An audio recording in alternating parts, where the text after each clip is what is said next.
Saludos amigos, muy buenos días. La gracia nueva vez por permitirnos entrar a sus hogares para llevarle una entrega más de su espacio, el matutino de Cananga, que ya en la primera parte estuvo mi Menfi Bautista a través de Valle Nuevo TV.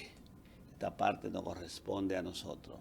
La gracia por preferirnos y permitirnos entrar a sus hogares para llevarle de comer natural su matutino de Cananga, donde nosotros trataremos temas locales de interés social y comunitario y temas internacionales. El matutino de Cananga se transmite a través de Cananga Televisión.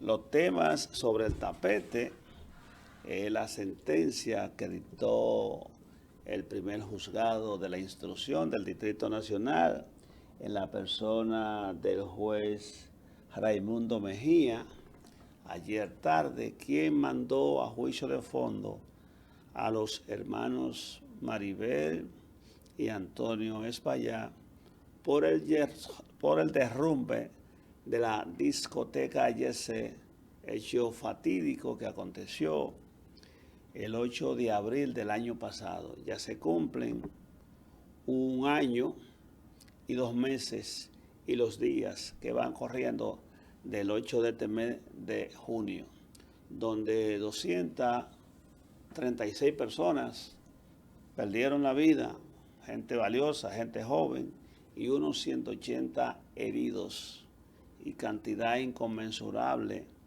de huérfanos que hoy están siendo cuidados por las abuelas, por las tías, etcétera.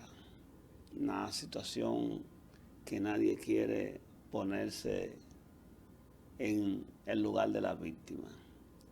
Dicen que un 84% de los familiares de la víctima parece que han llegado a algún acuerdo con los hermanos Espaillá, pero esto no es óbice para que un solo que no llegue a acuerdo pueda mantener el caso en justicia.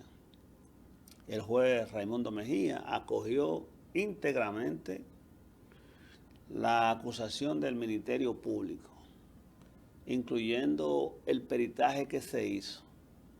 De alguna manera el juez rechazó, aplicando derecho, el cambio de la tipificación jurídica de homicidio culposo a homicidio involuntario, como bien lo determinó en su querella el Ministerio Público, que lleva una pena de 2 años máximo. Mantuvo el juez la medida de cohesión, como son el pago de 50 millones de pesos a cada uno de los imputados, que nunca se ha dicho claramente si son en efectivo o a través de una agencia de estas que prestan ese tipo de servicios, que entonces sobrevendrían un 10%. De 50 millones serían 5 en una fianza, el término de fianza, que se deposita en el Ministerio Público y posterior a que concluya el juicio, pues depende si la parte sale perdedora o gananciosa, con una certificación, cuando cumplan la sentencia se le devuelven los 5 millones, en el caso de que fuese por una prestadora de fianza, o los 50 si son en efectivo.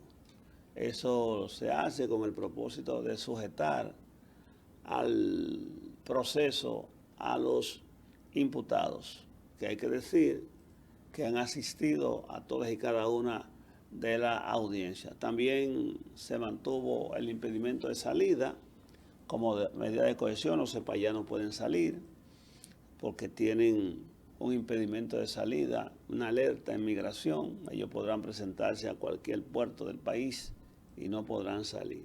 Y además no tienen la intención de irse del país. Y presentación periódica. Deben ir a firmar un libro cada 30 días. Me parece que cada día 30 del mes que le toque. Es decir, que En los próximos días se serán notificadas las sentencias a las partes, ya que fue leída íntegramente por el magistrado la resolución que adoptó, que envía a juicio de fondo a los hermanos Espaillá. Este envío a juicio de fondo no es apelable, no es apelable. Entonces habría que ver cuando se sortee en qué cámara penal cae. Vamos a ver un poco el video de la sentencia para que los amigos telespectadores de su casa pues puedan tener noción de qué fue lo que dijo el juez Raimundo Mejía, juez de instrucción del primero juzgado, perdón la redundancia, de instrucción del Distrito Nacional. Vamos a ver, director. Por tal motivo, el tribunal falla de la siguiente manera. Primero, el tribunal dicta auto de apertura a juicio en contra de los imputados Antonio Espaillá López y Maribel Espaillá de Vera, por presunta violación de las disposiciones de los artículos 319 y 320 del Código Penal Dominicano, en perjuicio de las víctimas descritas en el escrito de acusación. Segundo, declara admisible las constituciones inquerellantes y actores civiles de aquellas partes que cumplieron con los requisitos legales exigidos, las cuales se encuentran debidamente identificadas en la presente decisión, conjuntamente con los medios de pruebas aportados por las mismas, los cuales serán remitidos al Tribunal de Juicio para su conocimiento y valoración en la fase correspondiente. Tercero, admite los hechos contenidos en la acusación y todas las pruebas del Ministerio Público, testimoniales, periciales, documentales y materiales, así como las pruebas a descargo de los imputados, por cumplir con los criterios de legalidad, pertinencia y utilidad. Cuarto, admite a los terceros civilmente demandados previamente identificados, Inversiones EIL SRL, Radio Cadena Comercial SRL, Difusor Hemisferio SRL, Inversiones CCEP 2 SA, Evelyn Espaillat y Ana Grecia López, así como sus pruebas para ser debatidas en la fase de juicio. Quinto, mantiene las medidas de coerción impuestas a los imputados, consistente en una garantía económica ascendente a la suma de 50 millones de pesos a cada uno de los imputados, impedimento de salida del país, presentación periódica los días 30 de cada mes, por considerarlas proporcionales y suficientes para garantizar su sujeción al proceso. Sexto, mantiene las órdenes de inmovilización y secuestro previamente dictadas sobre bienes vinculados a los imputados Antonio Espaillá López y Maribel Espaillá de Vera, como garantía del proceso. Séptimo, acoge la solicitud de medidas conservatorias e impone embargo conservatorio y retentivo, así como la inscripción de hipoteca judicial sobre los bienes muebles, activos y valores de los imputados y de los terceros civilmente demandados, incluyendo las entidades comerciales señaladas, hasta la suma de 500 millones de pesos, equivalente al duplo de la suma principal, con el fin de garantizar la eventual reparación de los daños y perjuicios. Octavo, emplaza a las partes para que comparezcan ante el Tribunal de Juicio dentro del plazo de 5 días a fin de hacer valer sus derechos. Noveno, ordena la remisión del expediente completo al tribunal competente para el conocimiento del juicio. Décimo, la presente lectura íntegra de la decisión y la entrega formal del fallo valen notificación a las partes, a partir de cuyo momento comenzarán a computarse los plazos procesales correspondientes.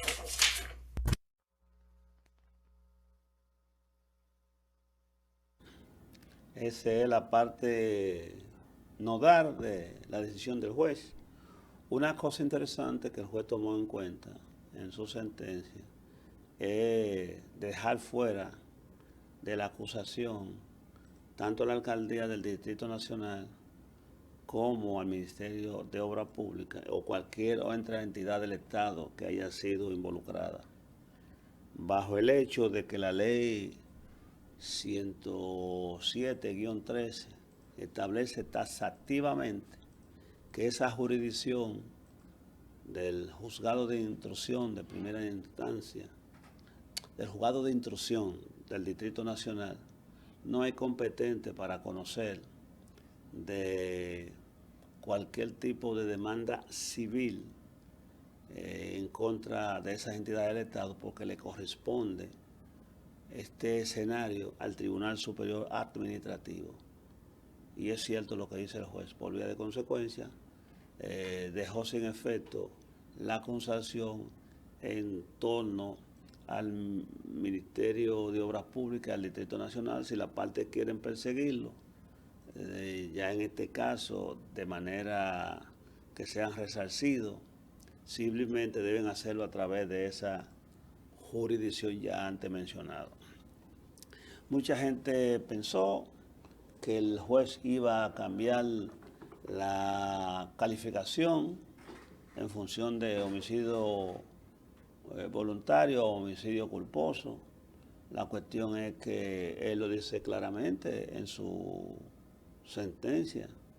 Los hermanos Espaillá no se coludieron, por así decirlo, o hicieron asociación de malhechores para matar a esa persona.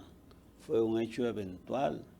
Y señala que entre las víctimas estaba la propia Maribel Espaillá. Y probablemente la víctima en el sentido que ella quedó debajo de los escombros y sufrió alguna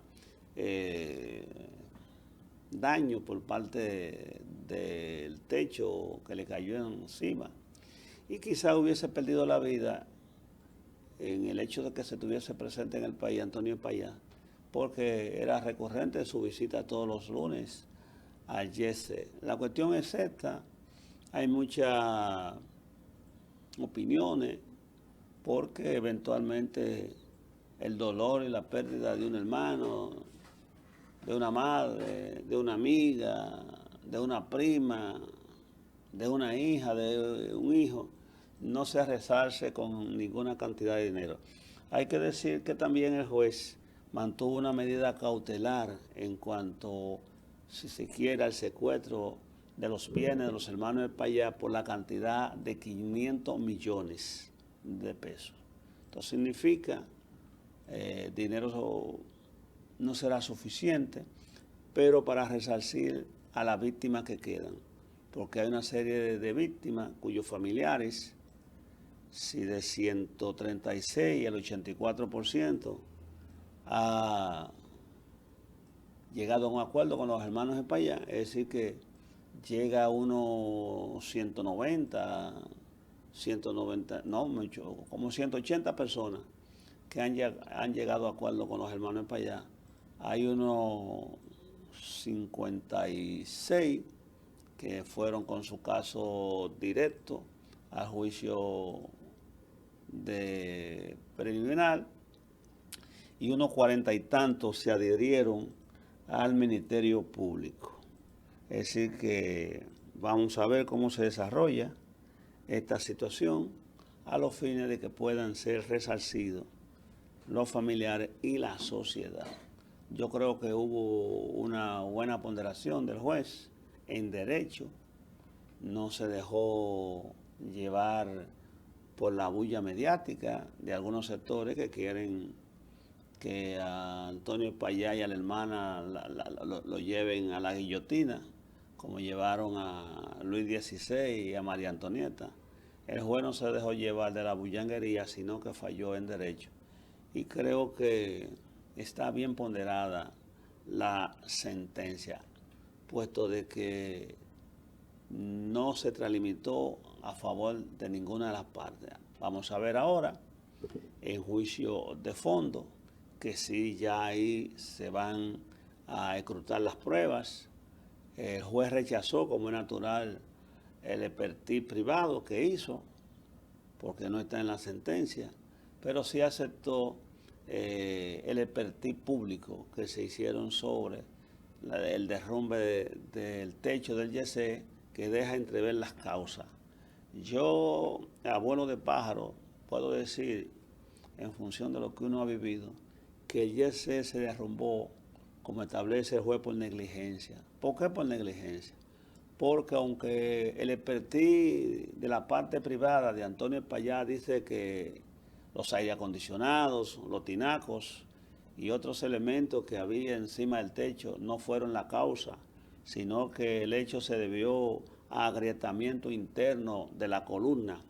Yo puedo decir que fue, desde mi punto de vista, una de las causas fundamentales fue los aire acondicionados y los tinacos, porque los tinacos no estaban conectados hacia que, o bien sea, los tinacos, algunos de ellos no tenían flota.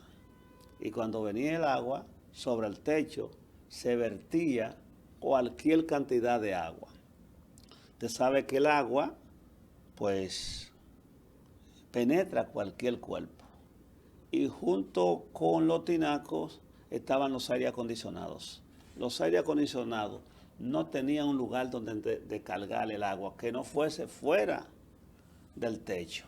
Y un aire acondicionado de eso, de varias toneladas, pues puede verter fácilmente en una noche un tanque de agua.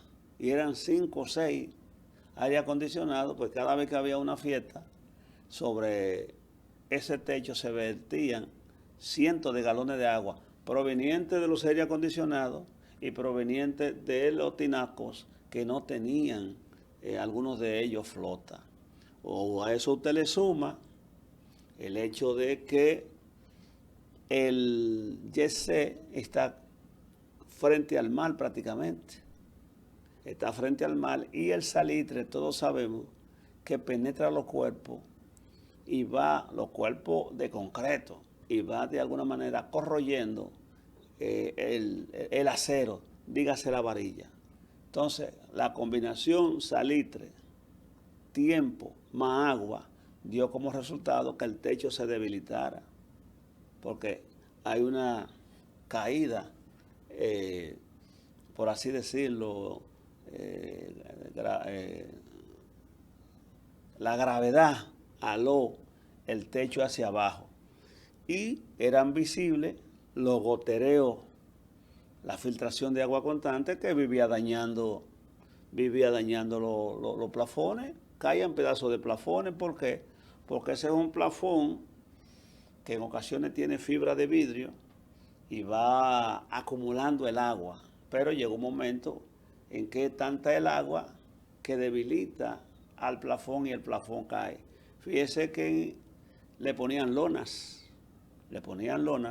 y en ocasiones el cemento ya debilitado arriba del techo le caía encima a la gente en la espalda. Es decir, que sin lugar a duda, desde mi punto de vista, como un observador sin experiencia, yo creo que fue el agua, tanto de los tinacos como de los aire acondicionados, combinado con el salitre y el tiempo.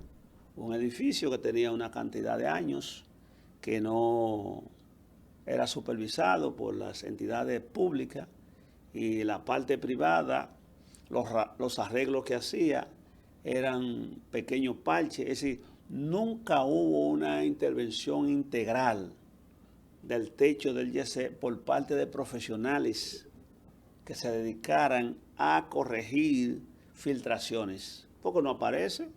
¿Qué empresa trabajó en la resolución y o corrección de las filtraciones? No aparece ninguna, no se menciona. El propio Espaillá, que le decía a un país de haitianos, según un testigo, súbanse ahí, hagan esto, hagan aquello por no pagar.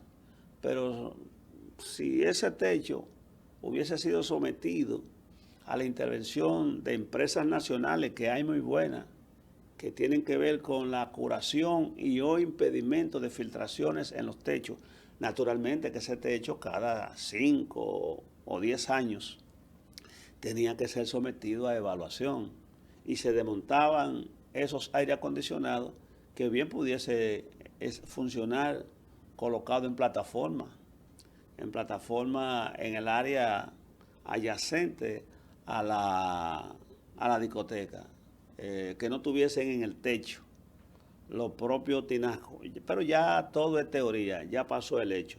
Lo que sí es que creo que Raimundo Mejía, juez del primer juzgado de instrucción, tomó la medida condigna a los fines de que vayan a justicia los hermanos Espaillá para que ya en juicio de fondo se discutan la prueba, se oigan los testigos y entonces pudiese el juez de fondo determinar que sentencia le impone. Recuerden todos que nunca será más de 2 años, entre 3 meses a 2 años, pero yo no creo que ningún juez, bajo esta premisa que la sociedad está vigilante, pues le imponga menos de 2 años o 2 años y medio a los hermanos Payá, y la consiguiente indemnización. Recuerden que hay 500 millones de pesos debidamente frisados. Es decir, habría que ver si RCC Media, Canal 23 y otras inversiones que tienen Espaillá sobrepasan los 500 millones. Va a salir el señor Espaillá y su hermana, el restaurante Jalao, que está ahí en la zona colonial, va a salir afectado económicamente. Y más que afectado económicamente, el señor Espaillá lamentablemente no podrá tener vida social. No podrá tener vida social porque, aunque uno entienda, algunos, que la justicia en términos de cárcel es un poco benigna hacia él, pero la acusación y la condena a la sociedad es unánime. El señor Espaillá no hace vida privada, se mantiene yendo y viniendo a sus negocios con una seguridad bastante reforzada, con vehículos probablemente hasta blindados, y es real y específicamente, aunque puede ir a su casa, puede ir a almorzar, ver su familia, pero el señor Espaillá tiene una prisión domiciliaria en el corazón.